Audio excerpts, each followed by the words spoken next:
आज जिज्ञासा संसार के स्टूडियो में उपस्थित हैं पूर्व वरिष्ठ प्रशासनिक पदाधिकारी, संत, कवि, समालोचक, आध्यात्मिक चिंतक पंडित श्री राम तिवारी जी। भोजपुरी क्षेत्र के होने के कारण और भोजपुरी भाषी होने के कारण हम सभी के मन में एक प्रश्न उठता है जो हम आज आपके बीच रखना चाहेंगे कि अष्टम अनुसूची की बात बार बार होती है।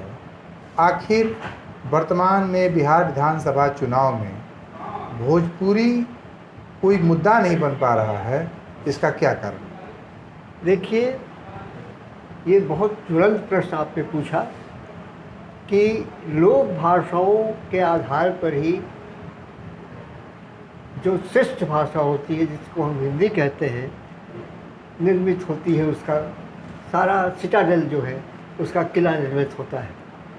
उसमें भोजपुरी का योगदान सबसे अधिक है। कबीर से इसकी परंपरा शुरू होती है और भिखारी ठाकुर तक और आज के मुखिया जी तक की परंपरा है भोजपुरी में। तो भोजपुरी की लोकप्रियता अखिल विश्व वैश्विक है।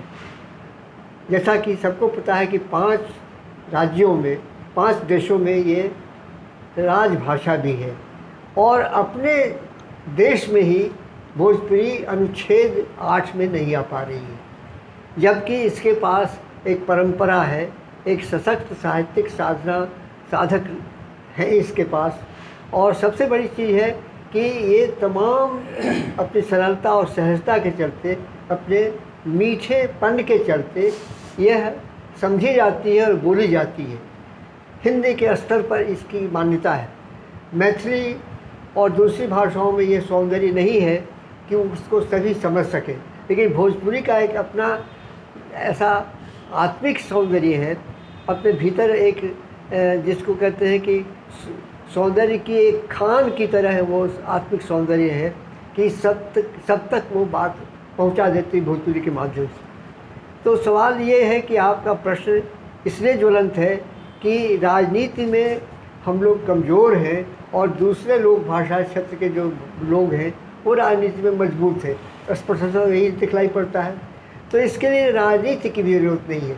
इसके लिए जनता जो बोलती है भाषा, जो जनता के टकसाल में ही भाषा पैदा होती है, गढ़ी जाती है। तो जनता की आवाज़ उठे, राजनीतिक दलों की आवाज़ नहीं, किसी राजनीतिक संगठन की आवाज़ नहीं, जनता की तरफ से जगह जगह ऐसे इंटरव्यू लिए जाएं कि वो क्या चाहते हैं। मैं चाहूँगा कि आपके मन से जनता गाँव में जाकर, 10-5 गाँव में जाके जनता भोजपुरी में भाषी जो जनता है वह उठाएगी जब इस स्वर को, इस मुद्दे को, इस मांग को, जो बहुत ही जायज़ है। क्योंकि भोजपुरी की परंपरा, साहित्य रचना आज अनवरत चल रही है। सिनेमा तक किसी का प्रवेश हुआ है तो सबसे पहले सबसे अधिक संख्या में भोजपुरी का ही प्रवेश हुआ, किसी लोक भाषा का प्रवेश नहीं हुआ।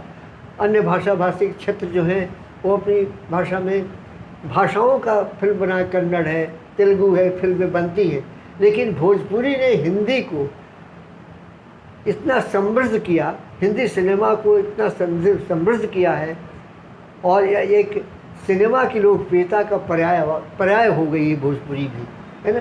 तो इस मानी में मैं यही कहूँगा कि राजनीतिक ढंग से नहीं, एक दिन भोजपुरी जनता भोजपुरी भाषाभाषी जनता एक दिन की भूख हड़ताल की ओर करे, गांधी जी की तरह। यह आंदोलन होना चाहिए, सत्याग्रही आंदोलन होना चाहिए, न कि राजनीतिक जो तरीका है आंदोलनों का, है ना, धरने का और जुलूस निकालने का, ये नहीं। एक दिन तय हो जाए, ये आवाज़ उठाई जाए अखबार के माध्यम से, आपके पत्रिका के माध्यम से, कि भोजपुरी जनता एक तिथि तय करे, है ना।